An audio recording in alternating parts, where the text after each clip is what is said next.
Yeah.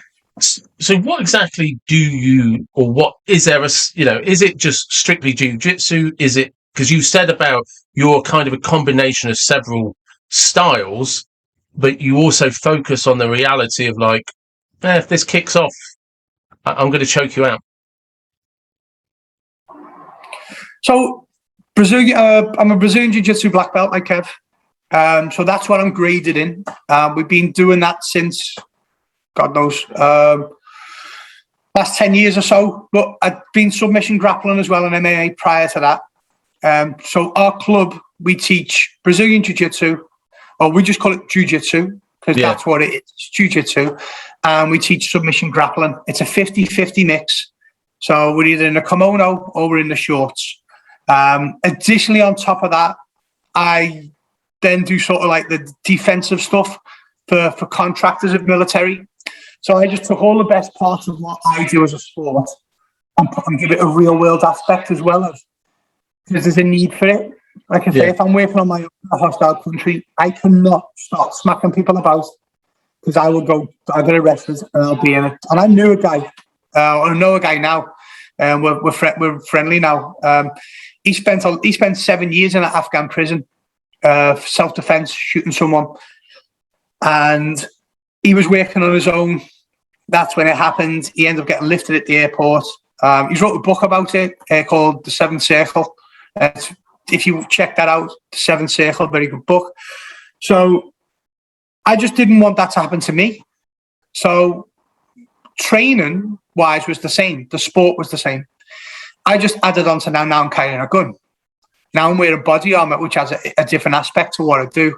Because my weight's different, my footwork's different, my balance is different. People can grab me differently.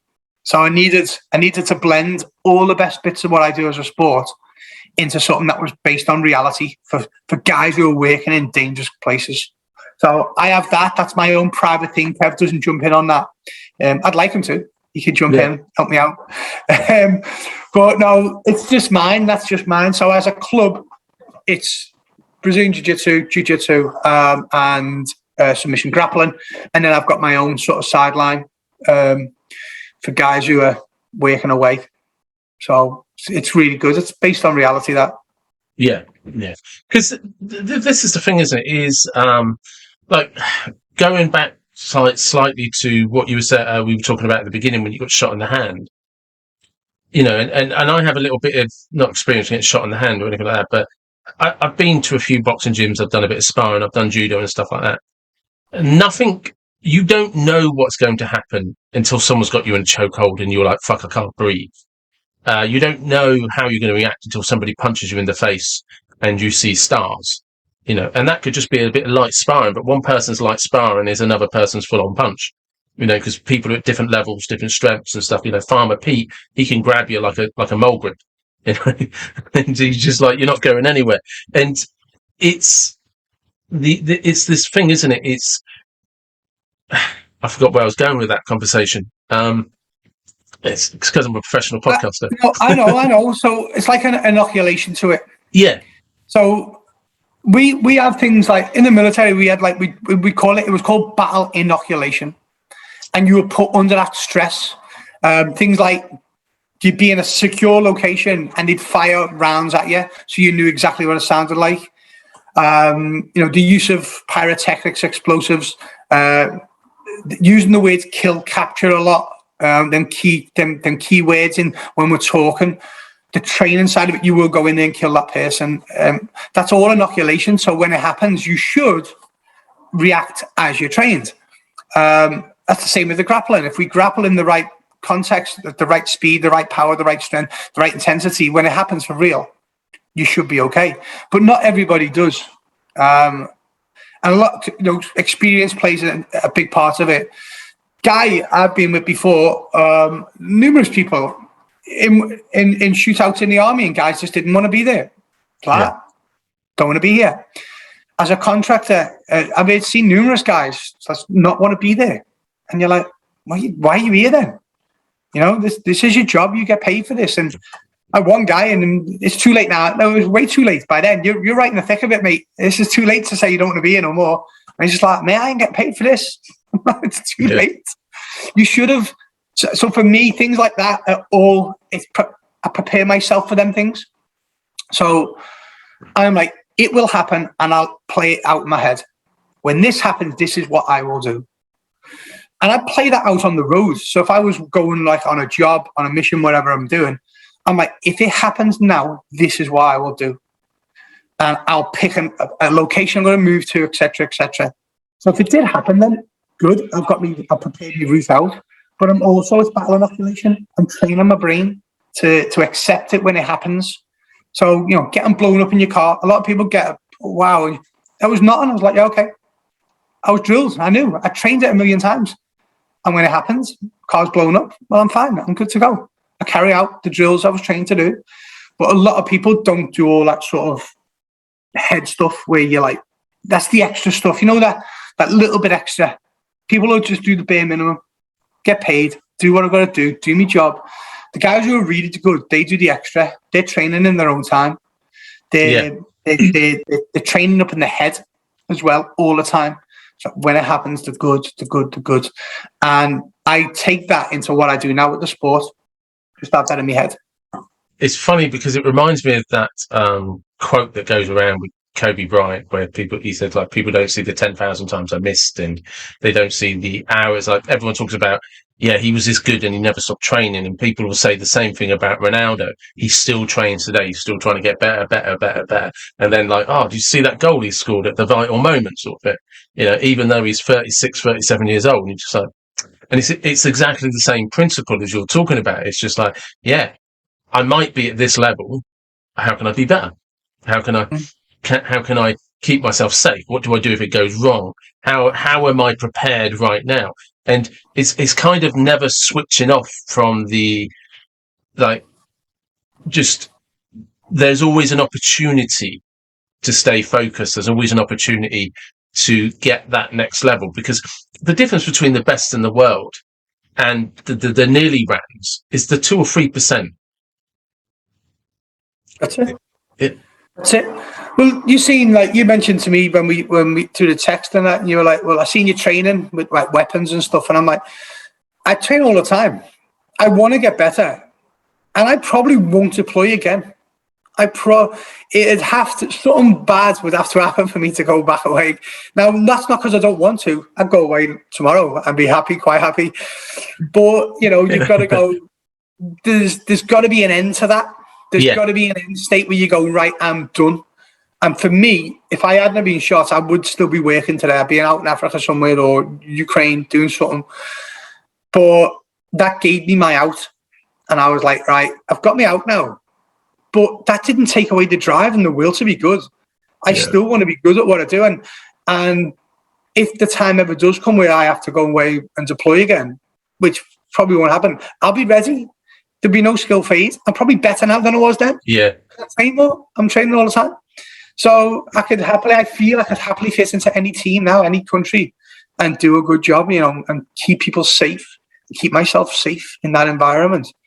The problem that people have is, especially in my industry, was there's a big ego in it, huge, and everyone's good.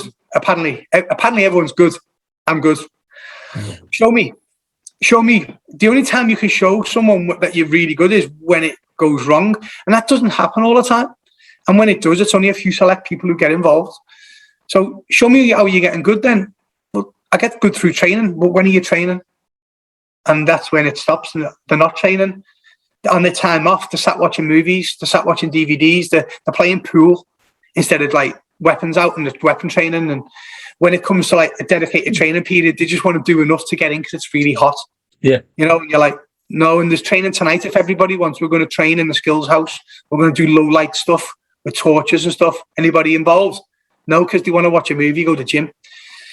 So that's the extra that people who are really good at it put in all the time. Well, because that's that thing when you were talking in the interview with the enemy at the gates, there's that bit you talk about the fact that when you've been shot, you're still communicating to other guys, and you and two other guys, you still are trying to find insurgents. You know what you can and can't do, and there's a point during that where you mention that the insurgent, you become aware that the insurgents know their way around the camp. which means they've had some form of inside information because they were navigating everything too quickly. And that's that thing about, there's a difference between, yeah, this is great, blah, blah, blah, and holding your mind when you know this isn't right. I'm experienced enough to know that those insurgents shouldn't be having so much success so quickly, because they know where they're going, they know what they're doing, as if they live on the camp. So at that point, you mention something about, something's not right. And that then becomes a difference between people that fold and people that don't, because you've been shot. So it's yeah, I mean, it always fascinates me, that mindset where you can still, but if we do this, because we, like you said, the drills, the training, the outcome is the outcome.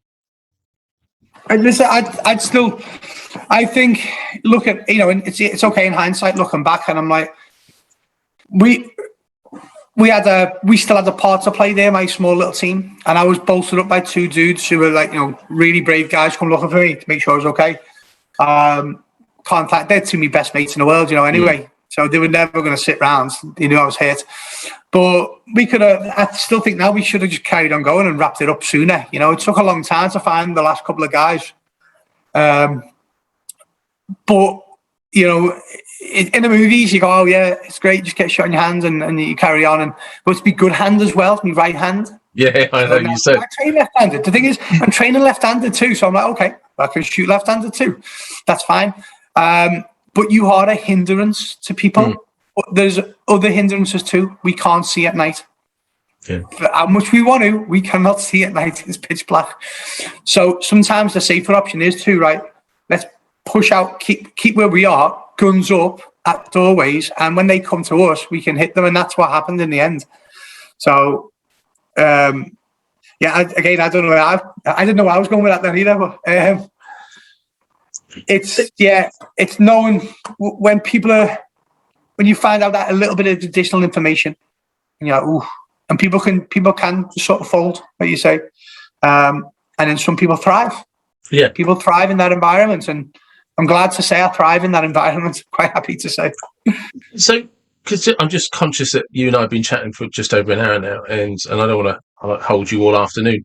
But say there's a 16-year-old listening to this now, and he's like, okay, he maybe doesn't know what he wants to do exactly, but what are the things that you did right? I loved it. That's what I did right. I loved it. I had a passion. That was me passion. I was set on. And at a young age, I went on it and I followed it to wherever it took me. And 20 in total, even though it's the path sort of, I moved from one job to another. It was the same sort of work. I had the same passion and I loved it. That's what you've got to do. You've got to love what you do. And if you love it, I know it's that cliche, if you love it, it's never work. True. It's still work. It's still hard. I start to work really hard. I'm still tired and fatigued, and I still, like, family suffered because of the job I loved. Family suffered massively for the job I loved. Luckily, my wife's amazing, and we're still, it never broke us because she's amazing.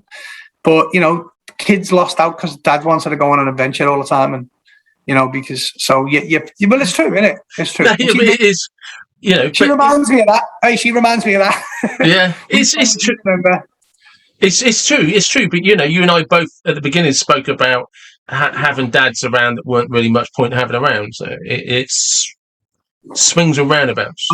Hey, that's played in my head a million times. I'm like, so I know, like you said, we're conscious of time, but I've got loads of time. I just don't want to. I just it's like, I hit you up and said it'd be an hour. I'll always thank my dad for showing me how not to do it. Yeah. That's the only thing I can thank him. I can't thank him for nothing else because he was useless. But I got to see how not to do it. So then I was like, right, loving, got to be extremely loving. My kid today, I get kissed on the lips. He's 14, man. Yeah. How many 14-year-old boys give the dad a kiss and everything like that? My eldest son kisses me, hugs me non-stop. So I gave a lot of love, and that's what I received back.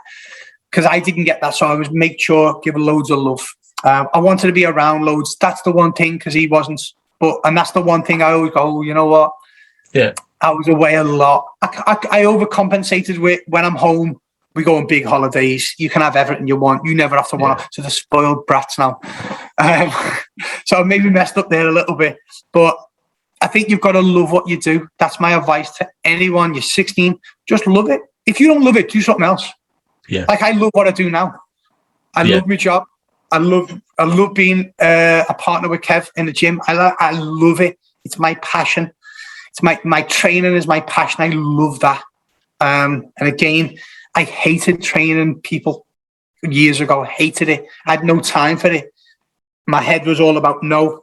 If I'm training people, that takes me away from doing what I'm meant to be doing, which is war fighting, being the best at that. And then as I've got older, I started to enjoy passing that knowledge on to people to the point where now I love doing that. So love it is me message.